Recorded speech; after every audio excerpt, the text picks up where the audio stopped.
नामकरण कशाच्या निमित्ताने हो नामकरण कशाच्या निमित्ताने दोन कार्य सांगितलं सत्य अधिक जीवाचे परिणाम आणि शरीरमान हे दोन कार्य त्या नामकरणाच्या निमित्ताने होतात. सत्य अधिक जीवाचे परिणाम प्राप्त होतात आणि शरीराची त्याची रचना होते. त्यामध्ये आपण कोणते कोणते भेद बघितले तर पहिल्यापासून नामकर्माचे पहिला कोणतं आहे गतीचे भेद दुसरं जातीचे भेद एक एक जणांनी ते सांगले. शरीर किती पाठामध्ये व्यवहार शरीर नामकर्म शरीराचे नामकर्म पाच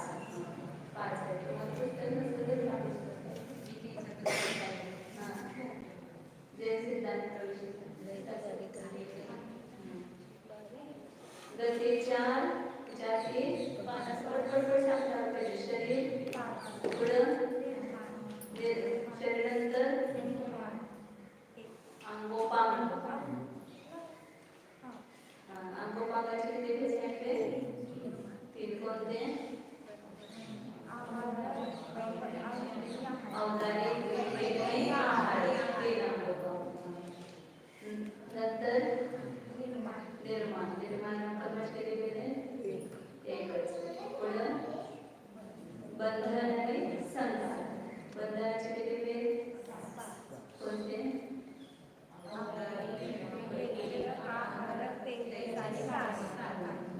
संघाताचे तिन्हीची नावं सांगायला शरीर बंधन आणि संघात. त्यामुळे ते नाव तुम्हाला परत पाठवण्याची गरज नाही. फक्त शरीराचे ठिकाणी बंधन लावायचे आणि संघात त्यानंतर संस्थान नामकर्माचं कार्य काय सांगितलं शरीराचा आकार प्राप्त होतो. तो किती प्रकारचे सांगितले किती जण सांगायचं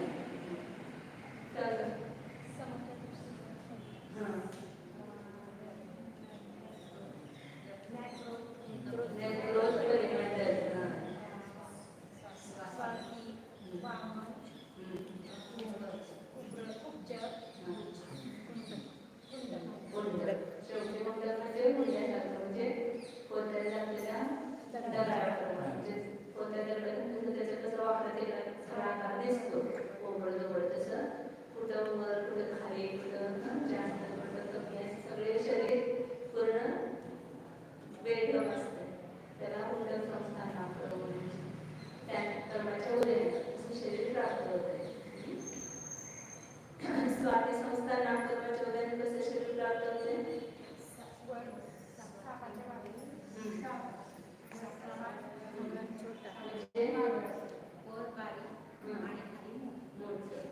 आणि गुरु परिमंडळ संस्थान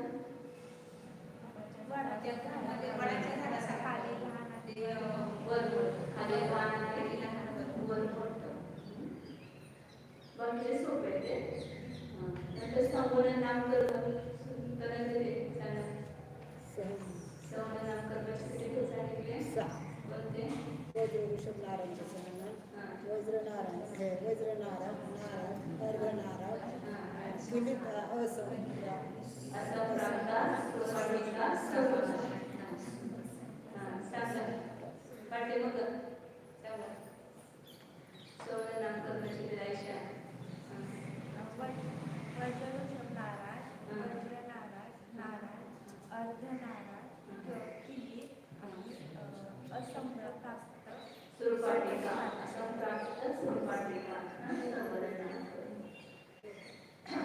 संबोधन नामकर्माचं कार्य काय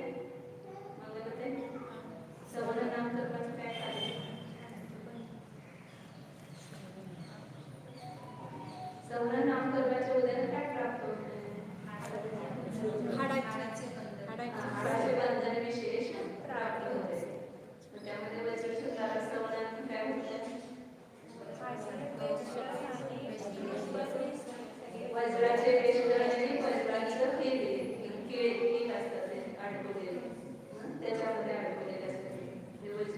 वैष्णव नाराज. नंतर वज्र नाराजमध्ये वैष्णव वज्राचं नसतं, केलं तेवढे वज्राचे असतात आणि वज्राचे असतात. वैष्णव वज्राचं नसतं.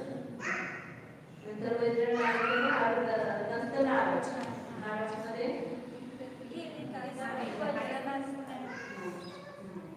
फक्त ते वज्राचे नसते, एकमेकांमध्ये केवळ किरीट असतात.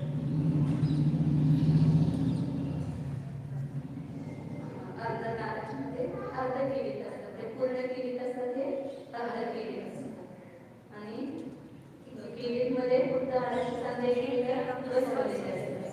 नेसम प्राप्त सपाटीत असतं, नाकाला जोडलेलं साधी जोडलेले असतात, त्या प्राप्त सपाटीत असतात. कर्मभूमीच्या महिलांना कोणती सवलत असतात?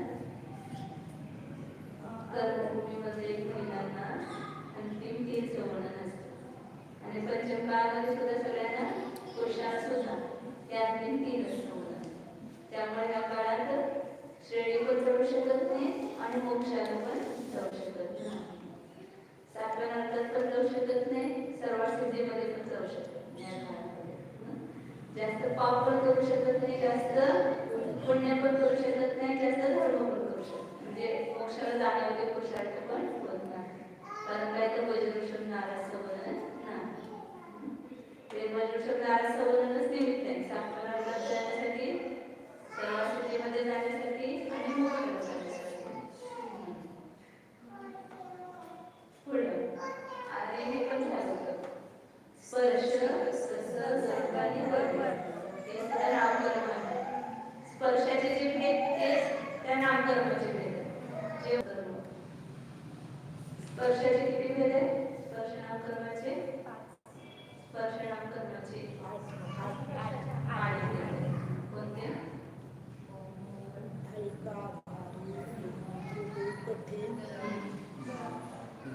शीत, उष्ण, स्निग्ध आणि रुक्ष.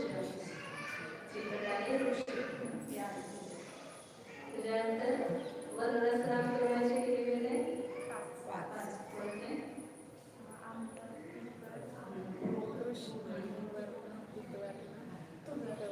तुरट, खारट, तुरट आणि कडू. आणि गंध नामकर्माचे कोणते? वर्ण नामकर्माचे कोणते?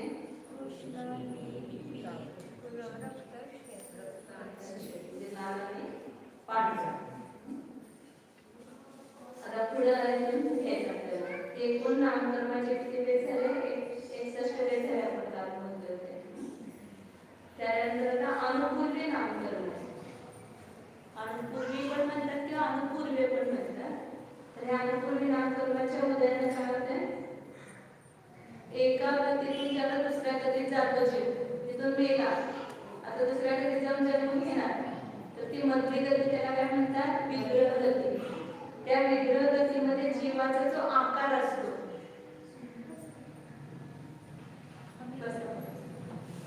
कसा असणार तो आकार? तिथं तर शरीर नाही आलं त्याच्याबरोबर, तिथं शरीर गेले आणि तिथं शरीरातून प्राप्त झालेलं आहे, पण त्या जीवाचा आकार कोणता राहणार? तर पूर्व जो शरीर सोडलं तर त्या आकाराचा राहतो. उदय तर त्याला काय आहे? दुसऱ्या गतीचा उदय आहे, देवगतीत चाललाय. आता कोण आहे? समजा हत्ती आहे, म्हणून तो देवगतीमध्ये चालला. तर त्या जीवन आहे देवगती नामकर्माचा उदय, परंतु त्याचा आकार कोणासारखा असणार? हत्तीसारखा असणार. मनुष्य मरून हत्ती झाला तर तो हत्तीच्या भावामध्ये गेला, त्याची गती नामकर्माचा उदय, परंतु त्याचा आकार मनुष्यासारखा. किंवा हत्ती मरून मनुष्य झाला तर त्या मनुष्याचा आकार हत्तीसारखा, त्या विग्रह.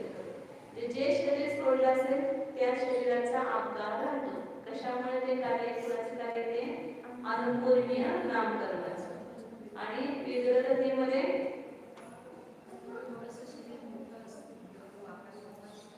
नाही तेवढंच, फक्त मोक्षाला गेल्यानंतर थोडं कमी होते. मोक्षाला गेले ज्या कर्माचा उदय असता सगळ्यांनी शाळेत शांत बसायचं, कोणी दंगा करायचं नाही. सगळेजण शांत बसा खाली. पायाची मांडी, हाताची घडी, तोंडावर बोट.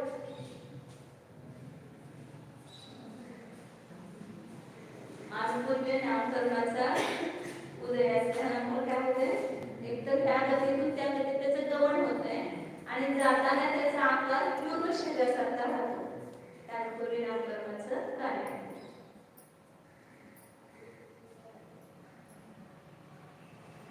त्या गतीतून त्या गतीमध्ये पोहोचवतं त्या जीवाला आणि त्याच्याबरोबर पूर्ण शरीराचा आकार राहतो.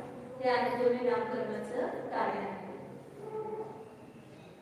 फक्त वेगळ्या गतीमध्ये एक समय, दोन समय किंवा तीन समयाचा उदय असतो अनुभवीचा. बाकी कधी अनुभवी नामकर्माचा उदय असत नाही. कुठल्या अनुभवी कर्माचा उदय असणार त्याला? ज्या गतीत चालायचो त्या अनुभवी नामकर्माचा उदय असणार. मनुष्य गती नामकर्माला तेडेच्या बरोबर मनुष्य गतीमध्ये चाललाय, मनुष्य व्हायला लागले तर त्याला कोणत्या अनुभवी कर्माचा उदय येणार? मनुष्य गत्याचा. पण त्याचा आकार माणसं कधी कधी प्रश्न विचारतात, मनुष्य हत्तीसारखा कधी असतो असे विचारतात. त्यावेळी सांगायचं की वेगळ्या गतीमध्ये ज्याला हत्तीवरून मनुष्य होतो त्याला तो मनुष्य हत्तीसारखा असतो. मुंगीवरून समजा मनुष्य झाले तर त्या मनुष्याचा आकार कसा? त्यामुळे कधी हा आकार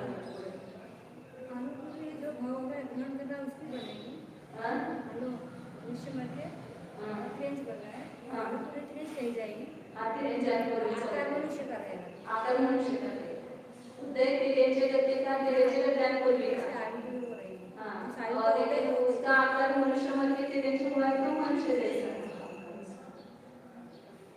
और तेरेंचे मध्ये मनुष्य हो रहा है तो मनुष्य गति नाम कर आयुर्वेद कर्म होते हैं पूरी नाम होते हैं उसके पूर्व शरीर उसका पूर्व शरीर के समान है. जोपर्यंत दुसरं नवीन शरीर धारण करत नाही तोपर्यंत पूर्वीच्या शरीराचा तो आकार त्या जीवाचा राहणार. शरीर नसणार तो त्या जीवाच्या प्रदेशांचा आणि त्याच्याबरोबर दोन शरीर असतात. दोन शरीर कोणते राहतात कायम? दोन शरीर जीवाबरोबर सदैव असतात. अनादी काळापासून पुढे पण जोपर्यंत मोक्षाला जाणार नाही तोपर्यंत ते दोन शरीर राहतात. मग वेगळ्या गतीमध्ये पण हे दोन शरीर कधी पाठ सोडत नाही. तर म्हणून कोणी सतत बरोबर असतात. कधी आपल्याला सोडत नाही. तुमचं सोडलं तर राजमुक्ती होईल. त्यांच्याकडे पहार असतो मोदींचा. ते ह्या गतीतून त्या गतीत म्हणजे काय माहिती का? ते कर्मरूपी पोलीस एका जेलमधून सोडवतात दुसऱ्या जेलमध्ये घेऊन ठेवतात. तसं करतात तरी करते त्या जेलमधनं त्या जेलमध्ये नेलं त्या जेलवाला शिक्षा एक वाढली की लहान जेलमधनं मोठ्या जेलमध्ये जातोय तर कमी झाली की मोठ्या जेलमधनं लहान जेलमध्ये. तसं येत आहे ही शिक्षा आपल्याला तिथं आलं म्हणजे ते आपण एका जेलमध्ये अडकलोय. आता ह्या जेलमधनं सुटलं की पुन्हा जेल तयार असणार. पुन्हा जेल प्राप्त होणे त्याच्यासाठी मोक्ष पुरुषार्थ करायचा. आता एक दोन तीन भाऊ मिळाले मिळून तर पुन्हा मला भाऊ व्हायला नको असा पुरुषार्थ आपण करायचा त्याच्यासाठी आतापासून. लोक म्हणतात आता मोक्ष नाही त्याच्यावर एवढा पुरुषार्थ करायचा. मोक्ष नसता तरी त्या मोक्ष मार्गातला आनंद तरी आपण आता ह्या पर्यायामध्ये लुटू शकतो. पूर्ण मोक्षामध्ये तर पूर्ण आनंद आहे परंतु मोक्ष मार्गामध्ये सुद्धा जो आत्मिक आनंद आहे तो आपण घेऊ शकतो. त्यापासून का वंचित राहायचं आपण? आणि काय गॅरंटी आपल्याला? आता आपण सगळे मगमोजमध्ये घालवलं पुढच्या भाऊ आपल्याला पुन्हा मनुष्य मिळेल पुन्हा आपण मोक्षाचा पुरुषार्थ गॅरंटी नाही. परंतु जर आपण हा पुरुषार्थ करत राहिलो तर नक्कीच आपण दुर्गतीमध्ये जाणार नाही. चांगल्या गतीमध्ये राहू आणि पुन्हा आपल्याला मनुष्य शरीर प्राप्त होऊन आपण हे तप करून मोक्षाला जाऊ शकतो. आणि जर आपण नाही पुरुषार्थ केला तर कुठल्या गतीमध्ये जाऊन पडू काय सांगता येईल का? एक इंद्रियामध्ये गेलो द्विंद्रियामध्ये गेलो तर पुन्हा तिथून निघणं अत्यंत अवघड असतं. पुरुषार्थ करायचा. आता ह्या भाद्रपद महिन्यात किंवा श्रावण महिन्यात लग्न होत नाही परंतु खरं बघायला त्याच्या लग्न करायचं येतं श्रावण महिन्यामध्ये आणि भाद्रपद महिन्यामध्ये ठरवण्यासाठी मन नाहीये, परंतु लग्न होणार त्यानंतरच आश्विन वगैरे महिन्यामध्ये. तसं इथं पंचम काळात मोक्ष होणार नाही, परंतु मोक्षाशी लग्न लावू शकतो आपण सम्यक प्राप्त करून आणि रत्नत्रय प्राप्त करून आपण निश्चित करून घ्यायचं की आता मी मोक्षाला जाणार आहे. म्हणून त्याच्यासाठी पुरुषार्थ करायचं. आता पुढं अनुपूर्वीची किती भेट? 4. पूर्वी जे गतीची नावं तीच अनुपूर्वीची आणि ज्या गतीचा उदय असतो त्यात अनुपूर्वीचा उदय आहे. दोन्ही असं बरोबर असतात. तिथं सगळं हे असते जसं मॅचिंग करताय ना सगळं, हिरवी साडी तसं इथं गती आयु अनुपूर्वी सगळं समान असणार. जे गती तेच अनुपूर्वी तेच आयुचं उदय असणार. तेच मध्ये जाती पण तीच असतात.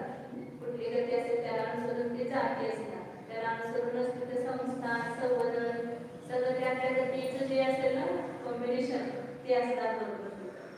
देवगतीमध्ये सगळ्या पुण्य प्रकृती येणार. आपण सुद्धा बघायला मिळालं, खूप छान वाटतं हे सगळं शिकायला. ते झाल्यानंतर प्रकृतीच्या सगळ्या कृत्या झाल्या किंवा त्याच्यामध्ये पुण्य कोणत्या प्रकृती आहेत, पाप प्रकृती कोणत्या आहेत, कोणत्या परिणामाला कोणत्या कर्माचा फल होतं ते सगळं बघायचं. पुढे आता अवलंबून नामकर्म पूर्वीची 4 म्हणजे किती 65 हे झाले आपले 61 झाले ते आता किती झाले 65. आता हे एक सुट्टे सगळे अवरून लघु नामकर्म कसे समजतात वाचा पाटे बघून तेवढं बघून. ज्या कर्माचा उदय शरीर पिंडासारखे जडली होत नाही व कापसासारखे हलकेही होत नाही त्यास अगुरु लघु नामकर्म. अगुरु लघु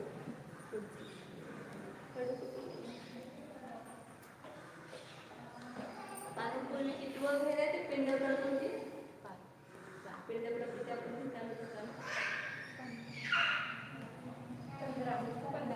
15 झाले. ते अनुपूर्वी 16 काय 14 गती जाती शरीर उद्योपान निर्माण बंधन संवाद संस्कार संवलन स्पर्श रस गंध वर्ण आणि अनुपूर्वीचा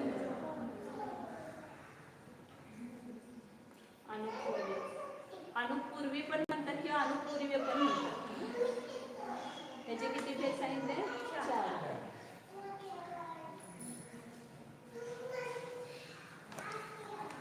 आता अगुरु लघु नाम कर्म सगळ्यांना लावायचं पुढं. तर गुरु म्हणजे होतंय जड भारी आणि लघुचा अर्थ होतोय हलकं आणि म्हणजे नाही. ज्या कर्माचा उदय असताना शरीर असं जड पण लोखंडासारखं होत नाही की आपण खाली पडतो आणि असं हलकं पण होत नाही की पुढाचं. तर अगुरु लघु नामकर्माचा उदय सतत असतो जीवाला प्रत्येक भावामध्ये प्रत्येक ह्याच्यामध्ये पर्यंत. तर ह्या अगुरु लघु बंद पण याचा सतत होतो आणि ह्याचा उदय पण सतत असतो जीवाला. तर ज्या कर्माचा उदय असताना लोखंडासारखं जडे होत नाही शरीर आणि कापसासारखं हलके होत. शरीरावर त्याचा उदय आला नाही. लक्षात घ्यायचं कुठल्या शरीराशी कुठल्या प्रकृती संबंधित आहेत आणि जीवाच्या परिणामाशी गती जाती हे सगळं जीवाच्या परिणामाशी आणि शरीरापासून जे घेतलं गेले ते सगळं शरीराशी संबंधित आहे. शरीर अंगोपान निर्माण बंधन संघात संस्थान संवहन स्पर्श रस गंध वर्ण हे सगळं जीवाशी. अनुपूर्वी जीवाशी आहे. तो जीव गेलाय का गतीतून क्षेत्र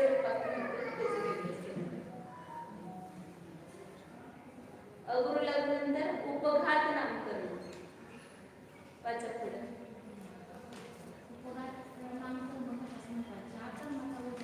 आपल्याच अवयवांनी आपलाच घात होईल असे अवयव प्राप्त होतात त्यास उपघात नामकरण म्हणतात. उपघात आणि पुढे परघात आहे ते पण लक्षात ठेवायचे. असे आपल्याला अवयव प्राप्त होतात की त्याच्यामुळे आपलाच घात होईल. जसं उदाहरणार्थ ते गायीला शिंग प्राप्त होतात की ती अडकून ती गाय मरते किंवा शेपूट गायची किंवा आपली नख वगैरे आहे ते आपल्याला हे होऊन जातं, खाजवा लागतं समजा, त्याला आपल्याला रक्त निघते, ते स्वतःचाच घात होतो ना त्याच्याद्वारे. तर असे अवयव प्राप्त होतं की ज्यामुळं स्वतःचाच घात होईल किंवा वाटपित्त कफ आहे, आपल्याच वाटपित्त कफानं आपल्या शरीराचा घात होतो. तर हे सगळे असे अवयव प्राप्त होतात ज्या कर्माच्या उदय असताना जीवाला आपल्याच अवयवाने काय होतो, आपलाच घात होईल असे अवयव प्राप्त. हे सुद्धा उदय सतत असतो सगळ्या जीवाला, भोगात्मक कर्माचा सतत उदय चालूच आहे. तर वाटपित्त कफ सगळ्यांना आहेच आणि सगळ्यांना बाकीचे दात नख असे अवयव आहेत की ज्याच्यामुळं स्वतःचा घात होतो. असे काय काय त्यांना असे स्तन प्राप्त होतात, असे कोणाला असे शेपूट, कोणाला शिंग असे प्राप्त होतात की त्याच्यामुळं स्वतःचाच घात होतो. नंतर परघात नामकरण, त्याच्या उलट बरोबर उपघात आणि परघात. आपल्या अवयवाने दुसऱ्याचा घात होतो. जसं सिंहाची नख, ते नख कापले त्याने ते वरवडून तो काढतो ना ते नखाने, तर तशी नख प्राप्त होणं, तसे दात प्राप्त होणं, तसे आणखी शिंग की दुसऱ्या ठुसल्यानंतर मरण होईल दुसऱ्याचं. तर आपल्या अवयवाने दुसऱ्याचा घात होईल असे अवयव प्राप्त होणं, असे अवयव पण प्राप्त होणं, त्याला काय म्हणायचं, परघात नामकरण. हे दोन्ही पण सगळ्यांना असतातच उदय सतत, कार्य दिसल न दिसल परंतु त्याचा उदय सतत आहे. पुढे आर्तव नामकरण.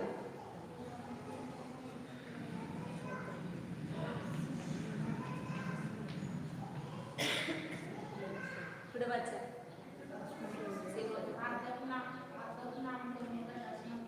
ज्या कर्माचा उदय असता सूर्यासारखे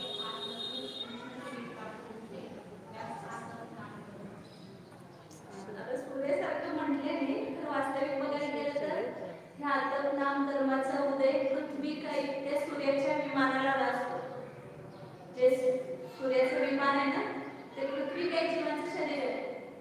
सगळे जेवढे स्वर्गातले विमान आहेत ते सगळे पृथ्वी काही आहे, जे त्याच्यामध्ये दगड जीव आहे आणि खाली पृथ्वी पण आहे, ते पण पृथ्वी काही जीव आहे. तर त्या सूर्याच्या विमानामध्ये जे असणारे पृथ्वी काही जीव आहे त्यांना त्या आर्तव नाम कर्माचा उदय असतो. बंद तर कोणी पण बाकीचे करतील, परंतु तिथं तर त्यांचं शरीर, मूळ शरीर जे असतं ते थंड असतं. सूर्याचं विमान गरम नाही आहे, त्याची जी किरणं असतात ती गरम असतात. त्याला आर्तव नाम कर्म म्हणायचं की ज्या कर्माच्या उदयानं शरीर, मूळ शरीर थंड असतं परंतु त्याची किरणं गरम असतात.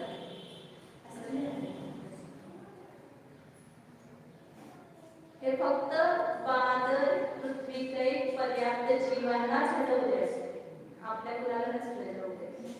एकतर सूर्याच्या विमानामध्ये किंवा सूर्यकांत मणी असतो, रत्न आहे सूर्यकांत रत्न, की सूर्याचं त्याच्यावर प्रकाश पडला की अग्नी पेटते किंवा त्याच्यातून पाणी घालायचं, पाणी निघते, सूर्यकांत मणी असतो. त्यामध्ये ह्या आर्तव नाम कर्माचा उदय असतो. कुणाला असते फक्त त्याची किरण गरम असतात, उष्ण असतात किरण. बादल, पर्याप्त आणि पृथ्वी कैक ह्या एकेंद्र जीवांनाच ह्याचा उदय येतोय.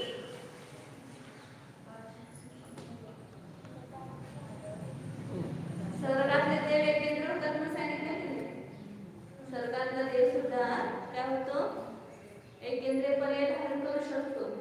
मग समजा त्या देवांना मिथ्या दृष्टी असेल आणि मरणानंतरही संश्लेष परिणाम केले तर मरून तो ज्योतिषी देव आहे तो मरून त्याच आपल्या विमानामध्ये पृथ्वी काही जीव म्हणून जन्माला येऊ शकतो.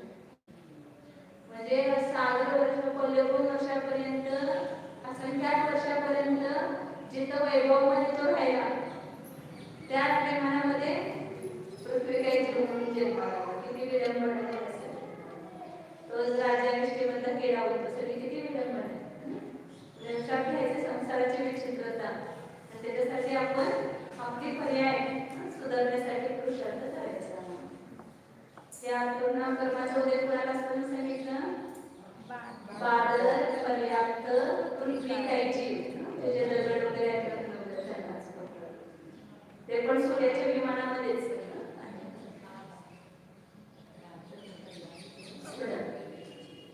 उद्योतनांतर कशाच म्हणतात? असं काय काय कोणी लक्षात घातमध्ये स्वतःचा घात होतो स्वतःच्या वेळेत, परघातमध्ये आपल्या वेळेत दुसऱ्याचा घात होतो. परघातमध्ये लक्षात ठेवायचं. तिथं आतच बंद करायचं. आत म्हणजे सूर्याची उष्णता, त्याला आतप म्हणतात. ते त्याच्यासारखं उष्ण शरीर, मूळ शरीर थंड परंतु त्याची किरण उष्ण असतात. आणि उद्योतनांतर म्हणजे ते उलट बरोबर.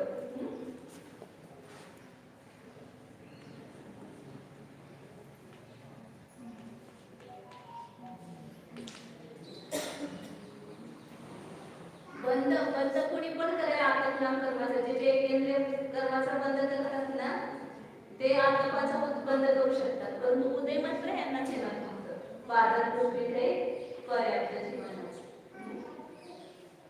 उद्योतनाम कर्म ज्या कर्म देवाचं नाव लक्षात मोठ्याने ज्या कर्माचा उद्देश असतो कर्मासाठी जो पुरुष प्राप्त होते त्यास उद्योतनाम कर्म म्हणतात. या कर्माचा उद्देश काजवा वगैरेच्या ठिकाणी असतो. बरोबर. ज्या कर्माचा उद्देश काय होते चंद्रासारखं म्हणजे उद्योत शरीर. उद्योतनाम कर्माच्या उद्याने काय होते आतपासाच्या उलट घ्यायचं बरोबर. त्याचं मूळ शरीर पण थंड असतं आणि त्याची किरण पण थंड असतात. आपण ना चंद्राची किरण शीतल असतात. तर चंद्राच्या किरणामध्ये ते चंद्राचं जे विमान आहे पृथ्वीकाईक त्या पृथ्वीकाईक जीवालाच त्या उद्योतनाम कर्माचा उदय. त्यामुळे त्याची किरण कशी असतात थंड असतात. जे मुळामध्ये पण थंड असते आणि त्याची किरण पण थंड असतात. अग्नी जी आहे ती अग्नी मुळात उष्ण त्याची किरण पण उष्ण. सूर्याचं मूळ थंड त्याची किरण उष्ण. आणि हे जे उद्योत आहे त्याच्यामध्ये मुळामध्ये पण शरीर थंड आणि त्याची किरण पण थंड असते.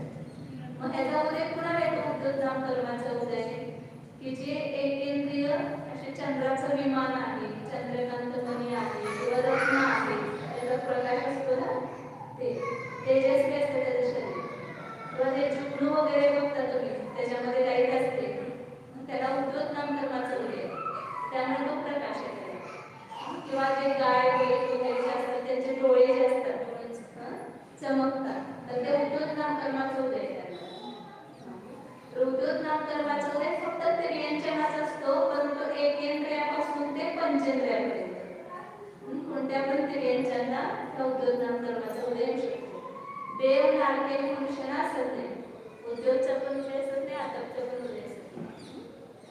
उद्योतनाम कर्माचा उदय कोण एकेंद्रियापासून ते पंचेंद्रिय तिर्यंचन.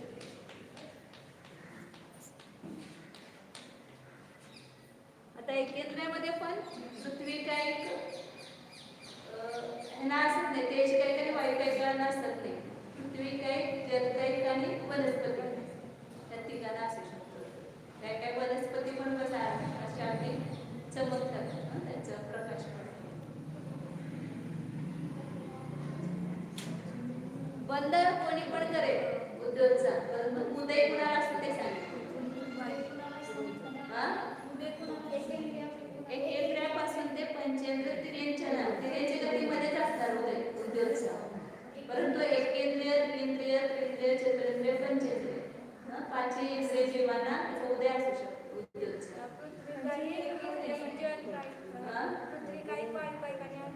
वायू नाही पृथ्वी काही जल काही आणि वनस्पती काही. अग्नी काही काही वायू काही असत नाही.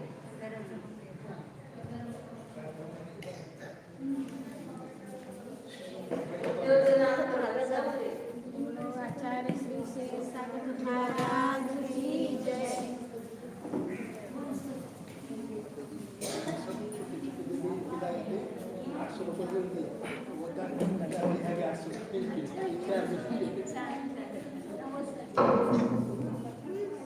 सगळ्यांना सगळेजण अभिनंदन करा मुलांचं. आपल्या पेटीतले पैसे आणून टाकले 800 रुपये. लहान पोरांनी आता 4 पावते पडले प्रत्येकाचे 200-200 रुपये साधारण त्या ह्याच्यात बचत पेटीमध्ये होते ते सगळे आणले त्या 4 पावते चौघाला दिले. ठीक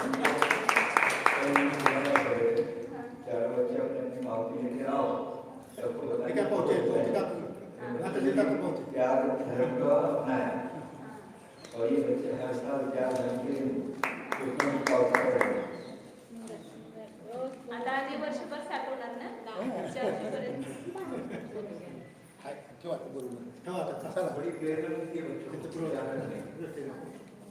बात पैसे की नहीं है, बात उनके अंदर प्यार भाव। जो बच्चों का आइसक्रीम और चॉकलेट खाने के पैसे मिले थे वो उन्होंने क्या करते हैं।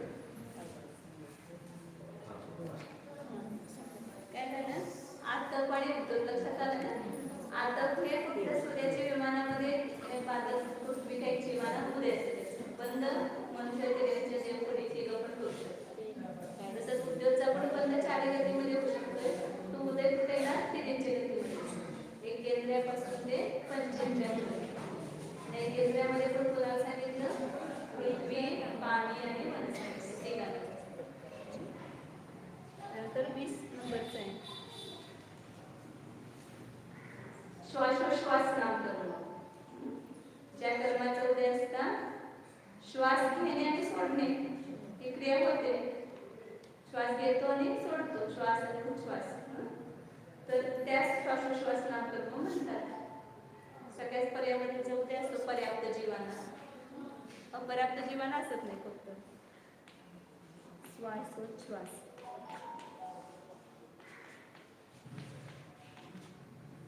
हे सगळे एक एकच आहेत किती पेज झाले आपल्यात आहे 4 5 6 7 8 9 10 61 झाले होते 10 झाल्यावर किती झाले 71 आता पुढे उद्या सगळे घेणार ते सगळे 2 2 2 2 जोडी आहेत आपला वेळ झालाय त्यामुळे थांबूया आपण इथं पुढच्या ह्याचे शिक्षक आले तुमचे तर लवकर या म्हणजे होईल जास्त थोडंसं 2:45 ला तरी आता 2:30 2:45 झाला तर 2:45 3 झाले असं पुढे पुढे सरकलं 15 मिनिटं जर तुमचं लवकर व्हायचं असेल तर खूप छान इंटरेस्ट येतो पुढे पुढे 2:30लाच यायचं 2:30